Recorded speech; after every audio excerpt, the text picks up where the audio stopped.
Assalamualaikum warahmatullahi wabarakatuh.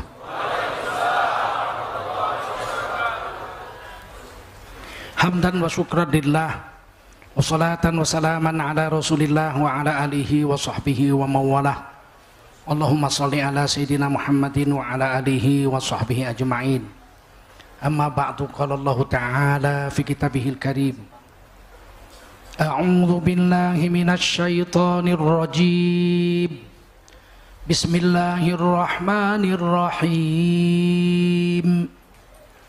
Ya ayyuhalladzina amanu taqullaha wa qulu qawlan sadida yuslih lakum a'malakum wa yaghfir lakum dhunubakum wa man yuti'illaha wa rasulahu faqad faza fawzan 'azima. Qala Rasulullah sallallahu alaihi wasallam, man kharaja fi talabil ilmi fahuwa fi sabilillahi hatta yarji. Baginda Rasul bersabda, siapa keluar untuk mendapatkan ilmu, orang itu adalah orang yang berjihad fi sabilillah sampai dia kembali ke tempatnya. Mudah-mudahan kita semua mendapatkan pahala jihad dari Allah Subhanahu wa taala. Amin. Shadaqallahul azim wa shadaqa rasuluhun nabiyul karim. Wa nahnu ala dzalika minasyahidin wasyakirin walhamdulillahi rabbil alamin. Ustaz kita, guru kita Kiai Rahmat Baikuni. Kalau di Jawa namanya Kiai, kalau di Medan namanya Ustaz, kalau di Sumatera Barat dan di Riau namanya Buya, kalau di Jawa Barat namanya Ajengan, kalau di Lombok namanya Tuan Guru, apalah namanya ya, yang penting menolong agama Allah Subhanahu wa taala. Saudara-saudaraku yang dimuliakan Allah Subhanahu wa taala, dalam waktu singkat ini wajiblah kita bersyukur pada Allah Subhanahu wa taala.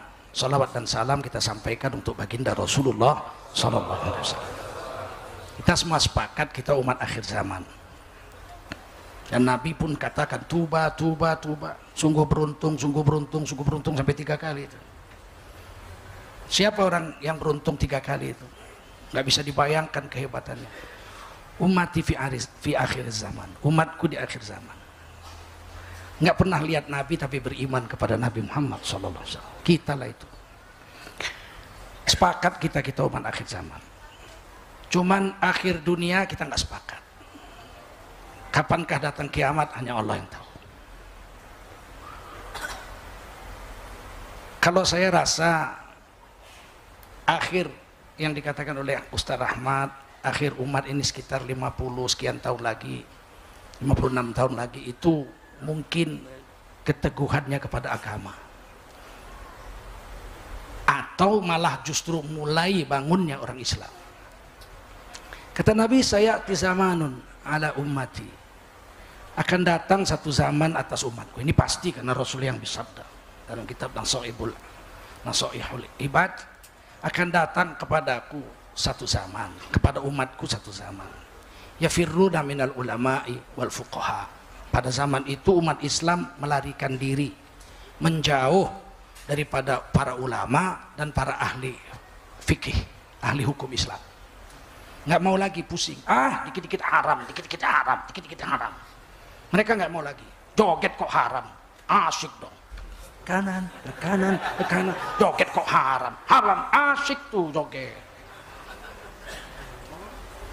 Ini mereka nggak mau dengar ucapan hukum-hukum agama ini. Pakai cadar itu syariat Islam, mereka nggak mau. Apa itu? Radikal itu cadar. Rok mini itu radikal. Nah. Memang nggak suka agama, nggak doyan agama. Nikah dianggap memberatkan, zina dianggap boleh. Ketika seorang ulama kita hakim nikah 2, seluruh Indonesia mencaci maki beliau. Giliran artis ketangkep berzina, dibela-bela. Kan memang sudah gila, memang nggak mau dengan agama, nggak doyan. Bahkan seorang bergelar kiai, rambutnya gondrong, menghina Siti Aisyah yang menikah dengan Nabi. Kalau umur 10 tahun dinikahi oleh orang umur 50 tahun, harusnya 51. Nabi nikah dengan Siti Aisyah itu umur 51. Kok bisa bergembira dinikahi orang 51? Kalau di sini bunuh diri. Ini orang gila beneran. Dinikahi Nabi bunuh diri. Yang dinikahi oleh Nabi itu anak Sayyidina Abu Bakar Siddiq radhiyallahu anhu, orang terhebat zaman itu setelah Rasul. Tentu dididiknya anaknya, betul nggak? Bahwa orang paling afdol manusia dan makhluk paling afdol sejagat raya ini adalah Rasulullah. Nggak ada lebih hebat dari itu. Kalau ada yang lebih hebat makhluk, Jibril alaihissalam atau yang lain lebih hebat dari Nabi, tentu nama orang itu yang ditulis di samping nama Allah untuk menjamin manusia masuk surga. La ilaha illallah Muhammadun Rasulullah. Kalau ada yang lain lebih hebat dari Nabi, mesti nama orang itu yang ditulis. Nah, bagaimana Siti Aisyah diberi pelajaran oleh ayahnya Abu Bakar As-Siddiq, orang yang lebih hebat dari Jibril, lebih hebat dari seluruh makhluk, lebih hebat dari aras Nabi Muhammad itu. Ya main-main. Tiba-tiba dinikahilah Siti Aisyah atas perintah Allah lagi. Kan atas perintah Nabi. Nabi nggak kenal dengan Siti Aisyah radhiyallahu anha. Nabi nggak pernah lihat wajah perempuan kok. Tiba-tiba datang malaikat Jibril dalam satu riwayat bawa daun dari surga. Nih, nikahi perempuan ini. Nabi pun bingung, siapa ini perempuan? Nabi nggak kayak kita, se-RT istri orang kita kenal semua. Nabi, siapa ini perempuan di daun surga? Belum ada teknologi itu sampai sekarang. Orang bisa membuat vas foto di kertas, di kain, di baja, di plastik, tapi belum bisa buat vas foto di daun. Belum pecah teknologi itu sampai sekarang. Nabi bawa nih foto perempuan ini ke rumah Umi Hani. Wahai Umi Hani, kakak Sayyidina Ali. Nabi satu rumah dengan beliau sejak umur 8 tahun. Sampai Umi Hani nikah dan Nabi nikah pisah. Wahai Umi Hani, beliau Islam. Siapa perempuan ini? Dilihat oleh Umi Hani radhiyallahu anha. Wah, ini anaknya Sayyidina Abu Bakar. Kenapa? Kata Umi Hani. Saya disuruh Allah menikahi perempuan ini. Anak Sayyidina Abu Bakar, umurnya baru 10 tahun, 9 tahun. Rasulullah datang jumpa Sayyidina Abu Bakar. Di tengah jalan jumpanya. Assalamualaikum ya Rasulullah. Masya Allah. Senanglah Sayyidina Abu Bakar jumpa Nabi. Saya disuruh Allah menikahi perempuan ini. Jadi bukan Nabi yang mau. Dilihat oleh Sayyidina Abu Bakar. Sayyidina Abu Bakar tahu ini mukjizat dong. Daun di, ada foto di daun. Langsung Sayyidina Abu Bakar bilang nikah di sini. Langsung duduk langsung dinikahkan di situ.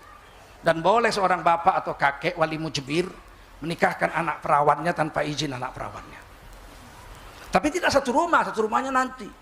Setelah Nabi hijrah ke Madinah. Nabi sudah punya istri Saudah binti Zam'ah. Seorang janda umur 61. Tinggi besar badannya, bisa menggiling gandum sendiri, kuat ngangkat air sendiri. Pengganti Siti Khadijah setelah setahun Nabi jadi duda. Ini jilid 9 kita bernikah tentang nikahnya dengan Saudah radhiyallahu anha ini. Tentu Sayyidina Abu Bakar besoknya udah cerita dong, ya nggak? Kamu udah jadi istrinya manusia paling agung Rasulullah. Gembira, siapa yang nggak gembira?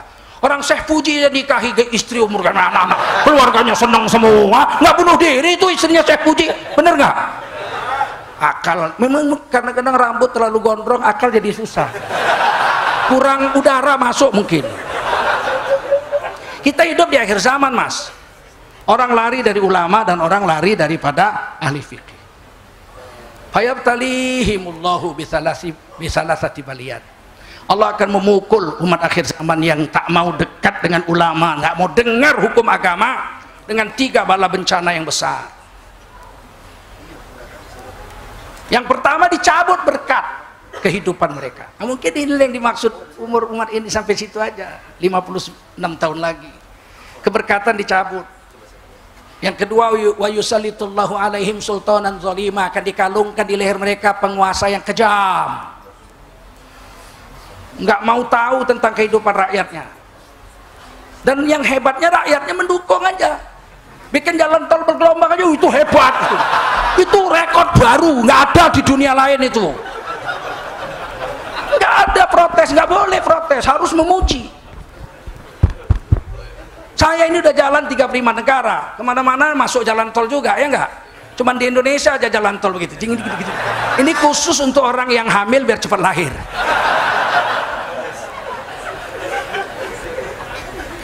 Jangan coba dikritik. Anda kan dibilang radikal, nggak dikasih kesempatan ceramah lagi di masjid, ditelepon sama BIN, menghina penguasa, zalim. Jangan diprotes, saya nggak protes. Di Twitter saya tulis, saya memuji. Setiap penguasa ada era-eranya. Era Pak Harto, jalan tol itu kokoh dan kuat, tahan lama, murah tarifnya. Zaman SBY, jalan tol itu indah dan mempersona, cantik-cantik.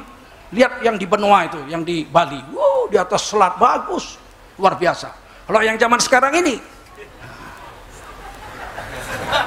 bergelombang dan anti ngantuk. Harus dipuji, jangan dikritik, nggak boleh dikritik. Saya tidak mengkritik, saya memuji. Kalau Anda bilang mengkritik, Anda baper.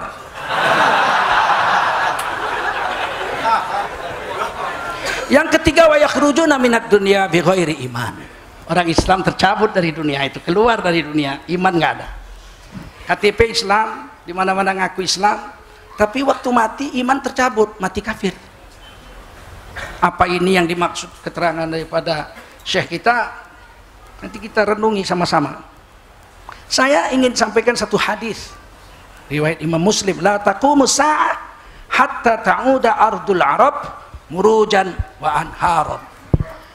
Tidak akan datang hari kiamat sampai nanti terjadi negeri Arab itu menjadi hijau dan penuh dengan sungai-sungai yang mengalir jernih. Ini hadis Muslim. Di dalam hadis Muslim yang lain, la taqumu sa'ah hatta la yabqa ala wajhil ardi man yaqulu Allahu Allah. Tidak akan datang hari kiamat selagi masih ada satu orang di dunia ini yang mengucap dengan mulutnya Allahu Allah, atau dalam hadis lain la ilaha. Sekarang masih ada 1,7 miliar orang Islam. Dalam hadis Muslim yang lain, la taqumu sa'ah illa ala syirarin nas. Tidak datang hari kiamat kecuali menimpa kafir-kafir aja. Kalau masih ada orang Islam, kiamat nggak datang. Sebab kiamat ini kata Quran syai'un azim, sesuatu yang dahsyat. Allah nggak rela orang beriman kena azab kiamat ini, azab besar. Kalau ibu-ibu punya anak bayi diletakkan di atas tempat tidur, dia lagi duduk-duduk di ruang tamu, tiba-tiba terjadi gempa, dia akan nomor satu apa yang dia lakukan? Masuk ke kamar mengambil anaknya, betul? Menyelamatkan anaknya. Sedahsyat apapun gempa bumi, udah berjatuhan pun genteng, dia akan tetap menyerbu anaknya, dipeluk, bawa keluar. Betul? Tapi hari kiamat enggak. Anak yang sedang disusui dibuang. Anak yang sedang disusui dibuang. Berapa dahsyatnya hari kiamat. Enggak terjadi atas orang beriman, kata Nabi.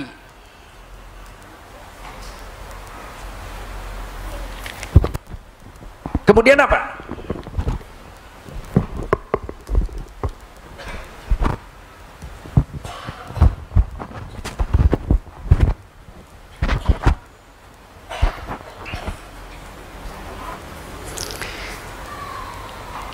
Orang Islam masih 1,7 miliar, sedangkan kiamat tidak menimpa orang Islam. Bagaimana matinya orang Islam 1,7 miliar dalam tempo 56 tahun? Agak susah kalau waktunya. Mungkin terjemahannya orang Islam yang soleh-soleh hilang. Tapi kalau masih ngucap Allah Allah, orang yang terakhir mati kata Nabi di padang Arafah. Orang beriman yang hanya tahu Allah Allah, nggak tahu lagi syariat Islam. Ini Syarah Nawawi, Imam Nawawi menjelaskan. Dia udah nggak tahu sholat, udah nggak tahu puasa, udah nggak tahu syariat Islam. Dia cuma taunya ya Allah, ya Allah, ya Allah, ya Allah. Kalau kaget ya Allah, kalau heran ya Allah, kalau sedih ya Allah. Hanya taunya ya Allah aja. Kawan-kawannya nanya, kawan-kawannya udah nggak beriman. Kamu kok sedikit-sedikit ya Allah sih? Ya dari dulu nenek-nenek saya begitu. Kalau marah ya Allah, kalau sedih ya Allah. Gitu. Taunya cuma itu, tidak kiamat datang. Ketika dia sedang menggembalakan kambingnya di Arafah, ketika itu Arafah hijau, air mengalir jernih, kata Nabi. Di Arafah, satu-satunya orang Islam terakhir itu di Arafah. Datang singa mengambil singanya, mengambil kambingnya, dia melawan pakai tongkatnya, kemudian berduel dengan singa itu dan dia luka-luka. Hari itu dia mati karena lukanya. Dia mati hari itu. Hari itu seluruh dunia dikiamatkan oleh Allah SWT. Allah jijik lihat dunia ini kalau nggak ada lagi orang Islam di atas dunia. Jijik Allah. Ini hadis-hadis Muslim yang saya coba kemukakan. Satu hari Nabi SAW melihat malaikat Jibril termenung melihat langit. Maka Nabi Muhammad bertanya kepada Jibril alaihissalam, wahai Jibril, ada apa? Kok kamu termenung melihat ke langit? Kata Sayyidina Jibril alaihissalam, aku melihat api neraka mulai dinyalakan. Api neraka mulai dinyalakan. Selama 1000 tahun warnanya merah. Dan selama 1000 tahun kedua warnanya putih. Dan selama 1000 tahun ketiga warna api neraka berubah menjadi hitam legam. Dan ketika dia sudah hitam legam, dia siap untuk dihuni oleh para penghuninya. Dari hadis ini berarti kalau waktu kita masih lama. Zaman Nabi neraka dihidupkan. 1000 tahun berarti masih 1600-an. 1000 tahun 2600. 1000 tahun kemudian baru api neraka berwarna hitam. Barulah siap dihuni dan terjadi kiamat. Dari hadis itu. Satu kisah lagi, Sayyidina Hudzaifah radhiyallahu anhu pernah bertanya kepada Nabi, wahai Nabi, akankah Islam berjaya? Iya, kata Nabi, 700 tahun. Kemudian setelah itu, akankah Islam hancur? Iya, Islam akan terjajah di seluruh tanah Islam selama 700 tahun. Akankah Islam berjaya lagi? Iya, berjaya lagi selama 700 tahun. Kemudian Islam akan hancur sehancur-hancurnya, dan kemudian turunlah Dajjal, dan kemudian aman lagi beberapa tahun karena Nabi Isa turun dan membunuh Dajjal. Kemudian setelah itu hancur sehancur-hancurnya umat, dan kiamat pun datang. Kalau begitu masih ada 3000 tahun kurang 1500 tahun. Kejayaan Islam tahun pertama 700 dari zaman Nabi 1400 sampai tahun 1500. Setelah itu Islam dijajah di seluruh dunia. Tadi Pak Kiai kita udah bilang di mana-mana dibagi-bagi, di kapling-kapling. Ya kan? Libya diambil Italia, Mesir diambil Prancis, Malaysia, Indonesia diambil Belanda, Malaysia dan Brunei serta Singapura diambil oleh Inggris dan seterusnya. Tapi kemudian Islam bangkit lagi. 700 tahun. Sekarang ini baru 1441 Hijriah. Artinya masih ada sisa 69 tahun lagi Islam akan berjaya memimpin dunia. Ini versi saya. Dan siapa pemimpin dunia 700 tahun yang akan datang yang kali kedua kejayaan Islam adalah orang Islam dari timur, suku Melayu. Kata Allah, walikulli ummatin ajal, setiap umat pernah berjaya dan pernah hancur. Ini kekuasaan dunia digilir-gilirkan. Idza jaa ajaluha la yastakhiruna sa'ah wa la yastaqdimun. Kalau datang ajal kaum itu akan hancur dan tidak bisa digeser kehancurannya itu. Inggris negara kecil di Eropa, tapi pernah menguasai seluruh dunia. Dari Falkland Argentina sampai Selandia Baru itu kekuasaan Inggris. Dari Kanada sampai ke Singapura itu kekuasaan Inggris. Tapi kemudian Inggris hilang. Mongol, satu bangsa primitif di padang pasir terpecah-pecah, bunuh-membunuh sesama mereka. Kemudian tiba-tiba bangkit zaman Genghis Khan, Temucin, kemudian menguasai 2/3 dunia dan menghancurkan Baghdad. Dibakar semua kitab-kitab di Baghdad sehingga air sungai Furat berubah menjadi hitam karena abu kitab-kitab yang dibakar oleh Genghis Khan. Kemudian Genghis Khan habis. Sekarang Mongol itu jadi negara kecil primitif lagi. Jepang pernah bangkit, kemudian habis. Italia pernah bangkit, kemudian habis. Jerman pernah bangkit, kemudian habis. Sekarang masanya Amerika bangkit. Sudah di ujung-ujung mau turun. Siapa penggantinya? Saya pikir Cina. Cina akan menguasai dunia. Sampai kemudian menemui ajalnya. Bagaimana menemui ajalnya? Amerika ada sekitar dari mulai kemerdekaan sampai sekarang 70 tahun. Tapi Cina mungkin lebih kurang 50 atau 20 tahun saja. Karena mereka rakus. Orang rakus dibenci seluruh dunia. Penjajah yang rakus pasti dibenci oleh seluruh dunia. Setelah itu siapa? Saya yakin setelah itu Islam. Islam yang mana? Islam Melayu. Melayu ini sekitar 500 juta orang penduduk. Orang Melayu. Indonesia saja 267 juta. Malaysia, Singapura sedikit, cuma 10%. Filipina Selatan sedikit. Thailand Selatan. Kemudian Madagaskar. Champa. Ini kalau digabung sekitar orang Melayu itu 500 juta orang. Dan belum pernah memimpin dunia sama sekali. Apalagi saya baca barusan saya tahu dari hadis dari kitab Imam Tabari mengatakan bahwa Nabi Ibrahim itu istri ketiganya itu orang Hindustan Timur. Anaknya yang paling besar Madian tinggal di Jordan, itulah suku Madian, nanti Nabi Syu'aib di sana.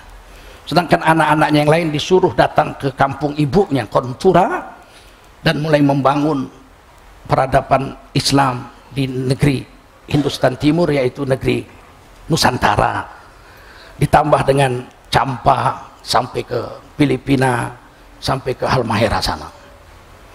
Saudara-saudara yang mulia, saya berharap kiamat tidak 56 tahun lagi.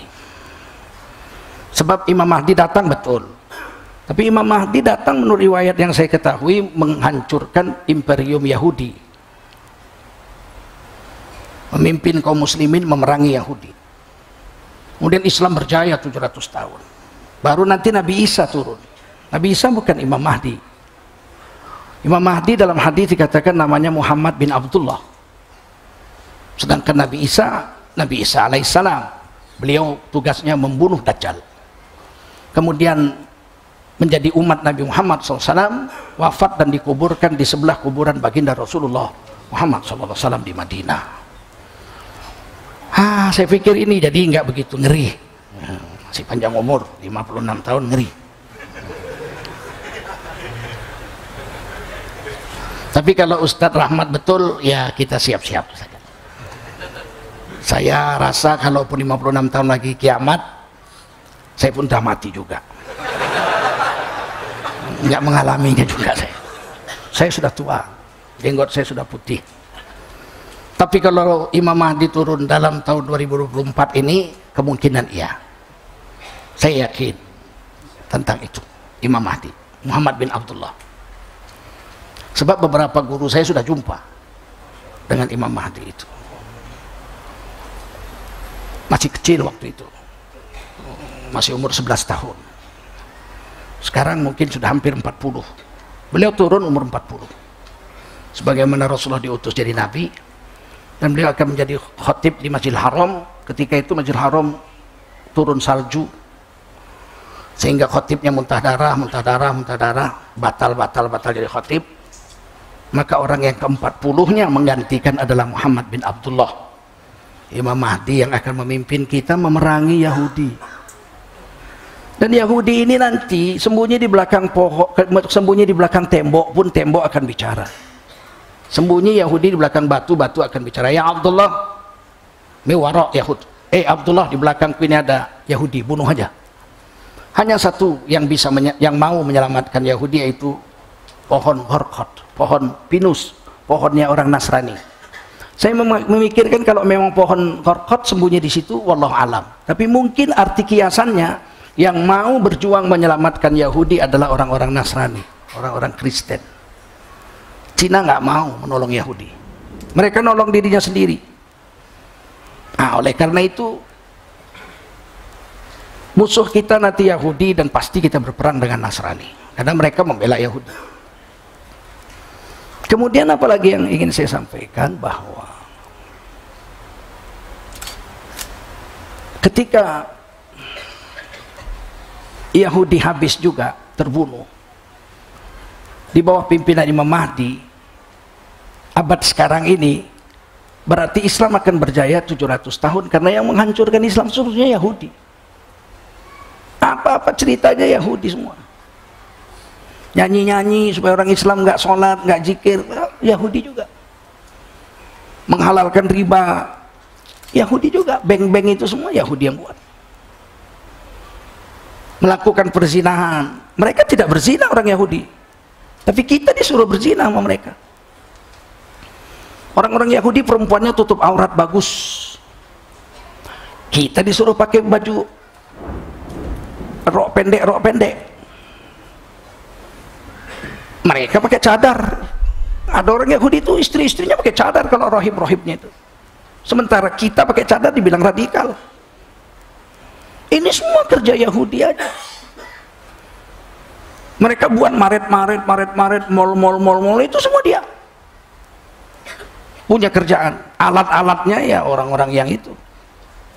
Selain daripada dia. Bayangkan di Jakarta dibikin di Kapuk pusat syariah terbesar se-Asia Tenggara. Semua pekerjaannya orang-orang Cina, nggak ada satupun yang Islam. Coba itu pikirkan itu. Sudah sampai puncaknya ini. Sesuatu yang sudah sampai puncaknya akan meledak. Saya yakin pemimpinnya Imam Mahdi. Dan guru-guru saya mengatakan yang terpilih menjadi tentara Imam Mahdi 3 golongan. Mudah-mudahan Anda masuk salah satu. Yang pertama adalah orang-orang pencinta Al-Quran, para hafiz dan pembaca Al-Quran. Ini orang-orang ini yang akan dipilih jadi tentaranya Imam Mahdi. Yang kedua adalah orang-orang dakwah, yang siang malam mati-matian menghabiskan waktunya sampai meninggalkan istrinya segala macam, anaknya kurang makan gara-gara agama, mendakwahkan agama sampai masuk penjara segala macam. Beliau baru diperiksa, saya sudah duluan. Sebelum semua yang diperiksa, saya duluan diperiksa. Tapi saya nggak mau cerita. Jadi yang pertama ahli Quran, yang kedua ahli dakwah, yang ketiga ahli zikir. Orang-orang yang siang malam berzikir, siang malam berzikir. Ini akan dipilih jadi tentaranya Imam Mahdi. Selain ini enggak, jangan harap masuk. Jadi kalian semua kalau mau masuk jadi tentara Imam Mahdi, letakkan diri Anda salah satu dari yang 3 itu. Ahli Quran, atau ahli zikir, atau ahli dakwah. Ahli ekonomi enggak masuk situ. Ahli silat enggak masuk situ. Silakan pilih salah satu. Syukur-syukur bisa 3-3. Kita dakwah juga, kita zikir juga, kita baca Quran juga. Syukur-syukur. Karena peperangan di akhir zaman tidak memerlukan kekuatan fisik yang hebat, tapi kekuatan rohaniyah yang hebat. Ketika kami dulu masih muda, kami sempat singgah di Afghanistan. Dalam perjalanan darat naik haji. Itu helikopter Rusia itu bisa mengangkat 26 orang. Chopper namanya. Cuman Rusia yang bisa bikin pesawat helikopter segagah itu. Kalau Amerika 4 orang, ngangkat 4 orang. Kalau chopper, saya pernah naik chopper, 26 orang penumpangnya. Itu dilempar batu aja sama pejuang Afghanistan. Kayak ngelempar jamroh aja. Bismillahirrahmanirrahim, Allahu Akbar, tuh meledak itu chopper. Jadi kekuatan rohani ya. Dilempar batu meledak itu helikopter. Ditembak tuh pejuang Afghanistan, kena peluru AK-47 kepalanya. Nggak dioperasi, dicabut pakai tangan aja. Bismillah. Perban. Kekuatan rohaninya. Kalau kekuatan senjata segala macam mana bisa kita lawan Uni Soviet waktu itu. Mereka punya segala-galanya kok. Tapi 105.000 tentara Soviet terbunuh di Afghanistan. Dan ketika kemudian beberapa tahun kemudian setelah Soviet pergi, kuburan-kuburan pejuang Afghanistan yang wafat di padang-padang pasir, kubur darurat aja, kan nggak dimandiin, kubur aja begitu. Nah mereka mau pindahkan ke kota. Kalau di sini kira-kira Taman Makam Pahlawan gitu. Ternyata mayat-mayatnya masih berdarah, darahnya masih harum, dan mereka tersenyum manis. Malah banyak yang ketawa gitu. Ini kekuatan rohaniah. Jangan kita pikir kalau kita berjuang untuk Islam ini kekuatan fisik nomor 1, tidak.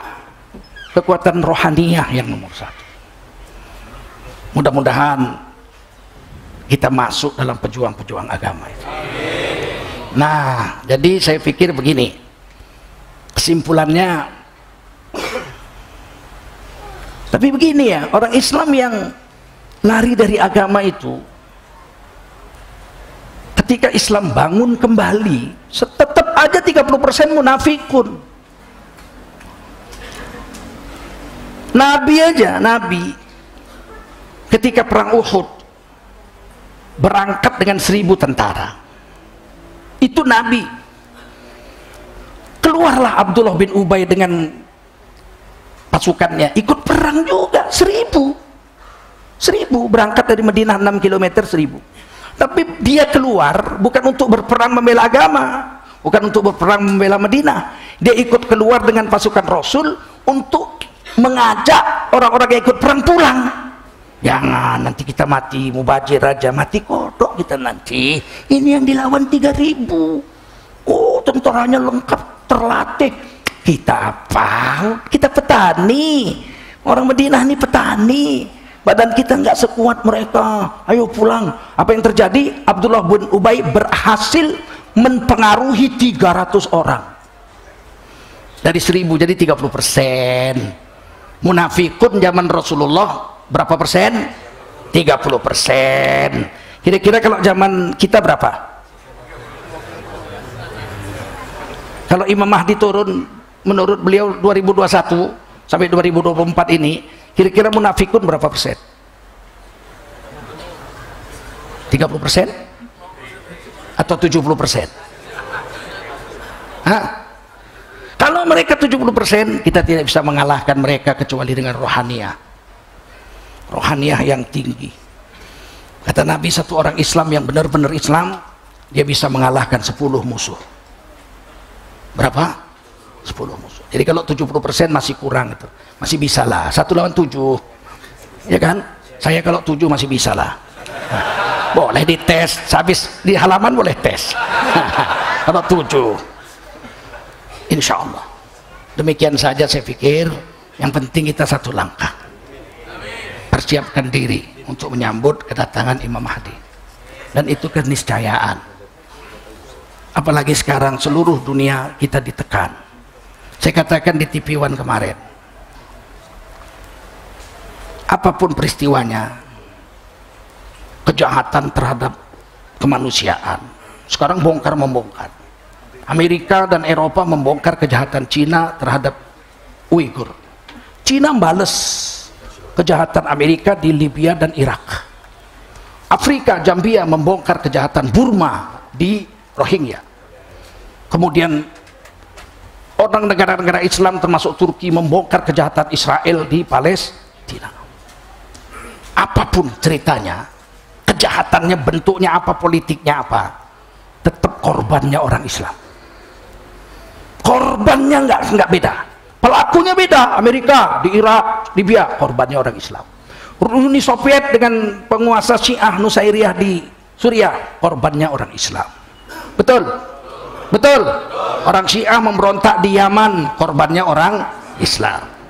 Apalagi Uighur di Cina, korbannya orang Islam. Burma, korbannya orang Islam. Kashmir, korbannya orang Islam. Apapun makannya, minumnya teh botol.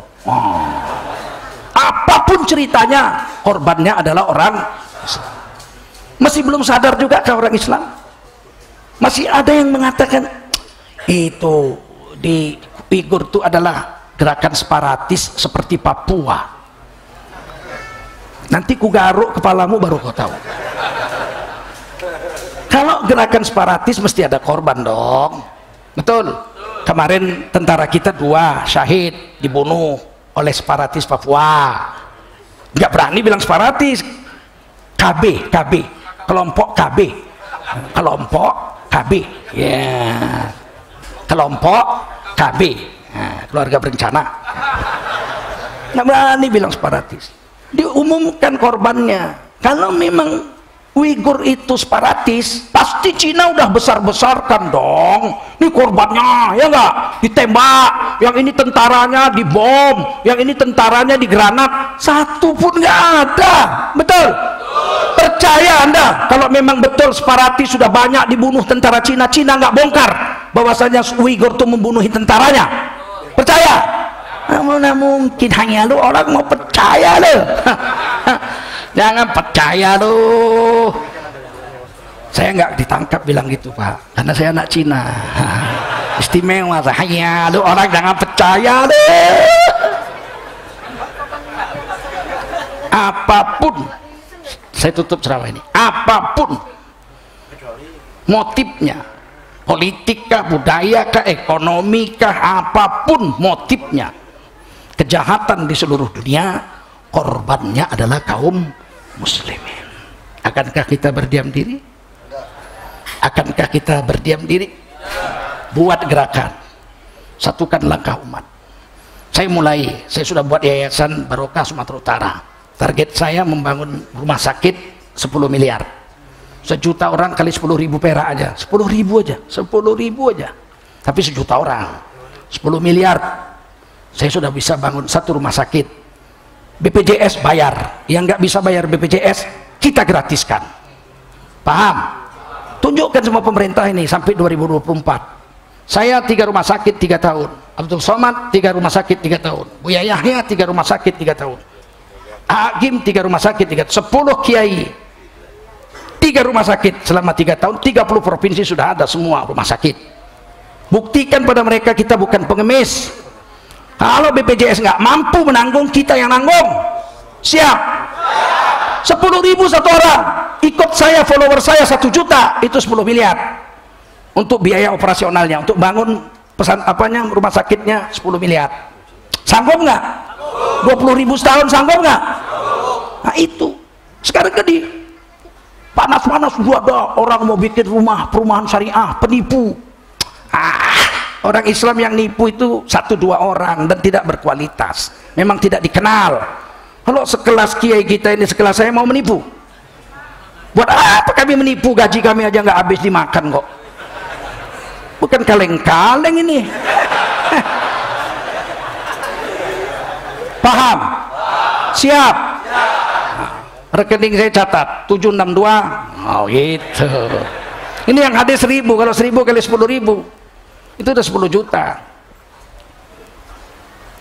762. Semua HP-nya keluarin. Ini jihad pertama. 762 626 2777 2777, 7-nya 3. Saya ulangi, 762 626 2777. Bank Syariah Mandiri. Terkumpul Bank Syariah Mandiri. Terkumpul 1 juta orang kali 10.000, berdiri 1 rumah sakit. Kita buktikan bahwa kita orang Islam dengan 10.000 mampu menggratiskan orang yang tidak di cover oleh BPJS. Siap? Takbir, Allahu Akbar. Allahu Akbar. Allahu Akbar. Wassalamualaikum warahmatullahi wabarakatuh. Alhamdulillahirrabbilalamin. Jamaah, alhamdulillah kita telah sama-sama mengikuti kajian akbar ini, dan alhamdulillah bersama guru-guru kita, Ayahanda Kiai Haji Tengku Zulkarnain dan Ustadz Rahmat Baikuni, dan alhamdulillah telah berjalan dengan lancar. Memang tadinya saya bilang ada sesi tanya jawab, tapi mohon maaf karena guru kita Ustadz Rahmat Baikuni dan waktu juga harus berangkat ke Jakarta Barat ya Ustadz ya, dan saat ini mungkin Jakarta juga agak macet, jadi kita harus mengerti, dan kita juga melihat waktu sudah jam 14:10 atau jam 2:10. Jadi untuk kajian akbar ini kami sudahkan, dan sebelum kita selesai ada beberapa pengumuman yang harus kami sampaikan untuk kajian Majelis Sabtu Masjid Raya Bintaro Jaya. Insya Allah akan selalu istiqomah di masjid yang kita cintai ini di minggu pertama dan minggu ketiga, Di minggu pertama insya Allah nanti akan diisi oleh beberapa ustadz, dan minggu ketiga insya Allah akan diisi oleh Kiai Haji Tengku Zulkarnain dengan membahas kitab Muntakhaf Ahadits.